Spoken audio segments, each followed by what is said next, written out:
প্ৰায় এবছৰৰ পাছত আজি এটা ভিডিঅ' লৈ আপোনালোকৰ মাজলৈ আহিছোঁ। আশা কৰোঁ চবেই ভালে আছে চাগে।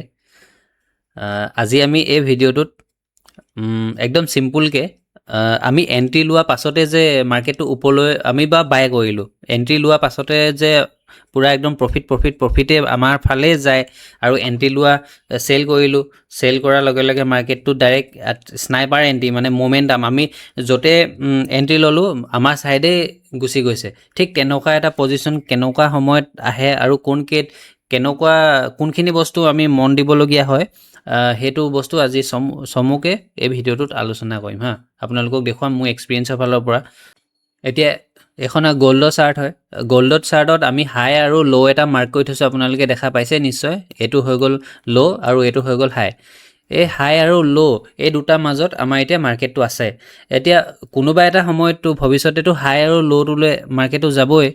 ঠিক সেই সময়ত আমি কোনকেইটা বস্তুত আমি ধ্যান দিব লাগিব, যেতিয়া নেকি আমি এই ছাপৰ্টত যেতিয়া আহি গৈ যাব মাৰ্কেটটো, ইয়াত আমি যেনিবা বাই কৰি ল'লোঁ, বাই কৰাৰ লগে লগে মাৰ্কেটটো ডাইৰেক্ট ওপৰলৈ যাব লাগিব। মানে সেই বস্তুটোৰ কথা কৈ আছোঁ আমি।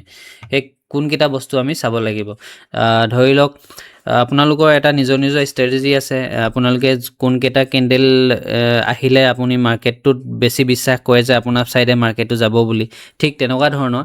ঠিক তেনেকৈ মোৰ এটা কেণ্ডেল মই বেছি ভাল পাওঁ। প্ৰথম কেণ্ডেলটো গ্ৰীণ বনিব, মই এতিয়া ইয়াতে ব্লু কালাৰতে আঁকি দিছোঁ। যেতিয়া মাৰ্কেটটো ছাপৰ্টলৈ আহিব, ছাপৰ্টলৈ অহাৰ পাছত এনেকৈ মোৰ কাৰণে এটা ইয়াত গ্ৰীণ কেণ্ডেল বনিব লাগিব। এতিয়া মই গ্ৰীণ কালাৰটো বিচাৰি পোৱা নাই, এইটো ক'ত গ'ল জানো পাই। হ'ব, এইটো আপোনালোকে গ্ৰীণ বুলি ধৰি লওক। গ্ৰীণ হৈ গ'ল। তাৰপাছত এটা নিউট্ৰেল কেণ্ডেল বনিব লাগিব মোৰ কাৰণে। ইয়াত এটা নিউট্ৰেল কেণ্ডেল বনিলে, তাৰপাছত এটা ৰেড কেণ্ডেল বনিব, ইয়াত এটা ৰেড কেণ্ডেল বনিব, এনেকৈ কৰি পিনে বনিব। ঠিক এই তিনিটা কেণ্ডেলে কাহিনীটো কি কৈছে, এই কাহিনীটো মই আপোনালোকক কৈ দিছোঁ চাওক। ধৰি লওক এইটো আপোনাৰ গ্ৰীণ কেণ্ডেল। প্ৰথম ইয়ালৈ মাৰ্কেটটো অহাৰ পাছত বায়াৰে মাৰ্কেটটো উঠাবৰ কাৰণে ইয়াতে প্ৰথম একবাৰ ট্ৰাই কৰিছিলে। এতিয়া এইকেইটা বস্তু হোৱাৰ আগত, হাই আৰু ল' মাৰ্ক কৰাৰ আগত আমি প্ৰথমতে এটা কথা ধ্যান দিব লাগিব, মাৰ্কেটটো কোনটো টাইম ফ্ৰেমত আছে। এতিয়া মাৰ্কেটটো আমাৰ এইটো গ'ল্ডৰ চাৰ্ট চলি আছে 30 মিনিট টাইম ফ্ৰেমত আছে। এতিয়া 30 মিনিট টাইম ফ্ৰেমত যেতিয়া আমি এনালাইজ কৰিম, ঠিক মাৰ্কেটটো সেই হাই আৰু ল' সময়ত যেতিয়া মাৰ্কেটটো যাব সেই জেগাটোলৈ, তেতিয়াও 30 মিনিটতে থাকিব লাগিব। এই গ্ৰীণ কেণ্ডেলটোত বায়াৰে একবাৰ ট্ৰাই কৰিলে মাৰ্কেটটো উঠাই ওপৰলৈ নিবলৈ লগে লগে, তাৰ পাছত মাৰ্কেটটো এটা নিউট্ৰেল কেণ্ডেল বনিলে। নিউট্ৰেল মানে বায়াৰ আৰু চেলাৰ তাতে একদম ইকুৱেল হৈ গ'ল। যুদ্ধ লাগি মানে বায়াৰো নিজিকিলে, চেলাৰো নিজিকিলে। তাৰ পাছত কি হ'ল, ঘপককৈ এডাল ৰেড কেণ্ডেল বনি গ'ল।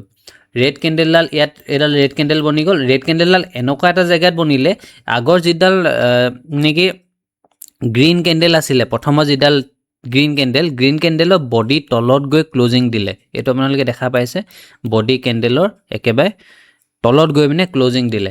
এইটোত কি হ'ল তেতিয়া, আৰু একেলগতে ইয়াত দুটা কথা আহি গ'ল। আৰু যিটো আমাৰ নেকি ছাপৰ্টৰ লেভেল বনাইছিলোঁ, সেই ছাপৰ্টৰ লেভেলৰ তললৈকে আহি পিনে উইকটো গুচি আহিলে।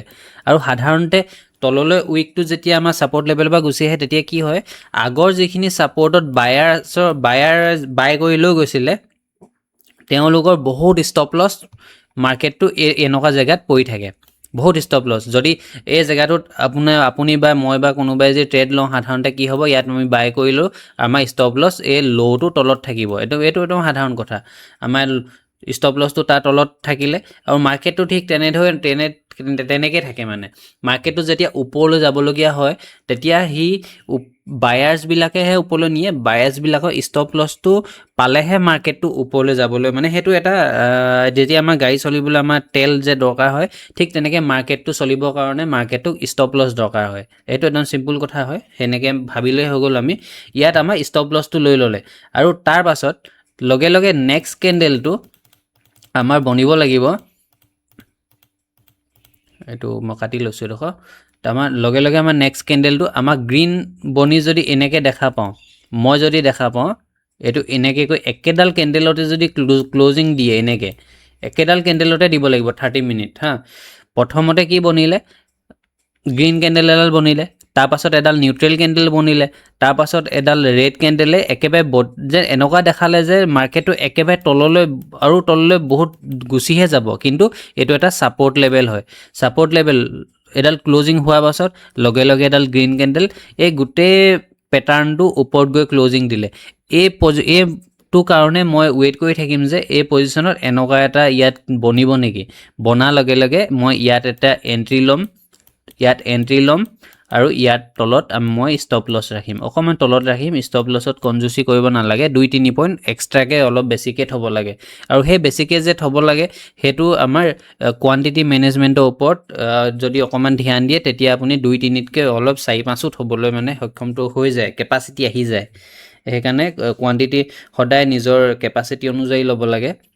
নিউট্ৰেল কেণ্ডেল বনিব লাগিব তাৰ মাজত, আৰু ইয়াতে এটা ৰেড কেণ্ডেলটো বনিব লাগিব। মানে এইটো এটা কমপ্লিট ক'বলৈ গ'লে ইভিনিং ষ্টাৰ টাইপৰ দেখিবলৈ পোৱা যায়। আপোনালোকে বেক টেষ্ট কৰি চাব পাৰে চাৰ্টত। ছাপৰ্ট লেভেলত বনিব আৰু ছাপৰ্ট লেভেলৰ গোটেই উইকৰ তলত গৈ পিনে ৰেড কেণ্ডেলটো ক্লজিং হ'ব, উইকটো আহিব। তাৰপাছত এটা লগে লগে ৰিভাৰ্ছ গ্ৰীণ কেণ্ডেল বনিব আৰু তাৰপাছতে মাৰ্কেটটো পূৰা এই ওপৰৰ এই ৰেজিষ্টেণ্টটোলৈকে যাবৰ কাৰণে একদম ৰেডি হৈ যায়। এইটো মোৰ একদম চিম্পুল ষ্ট্ৰেটেজি হয়। 30 মিনিট টাইম ফ্ৰেম আপোনালোকৰ লগত শ্বেয়াৰ কৰিলোঁ। আপোনালোকে বেক টেষ্ট কৰি চাব পাৰে। যদি আপোনালোকে বেক টেষ্ট কৰি চাই যদি প্ৰুফটো পায় তেতিয়াহ'লে কমেণ্ট কৰি জনাব। আৰু নেক্সট এটা ভিডিঅ'লৈ মই অতি সোনকালে আহি আছোঁ।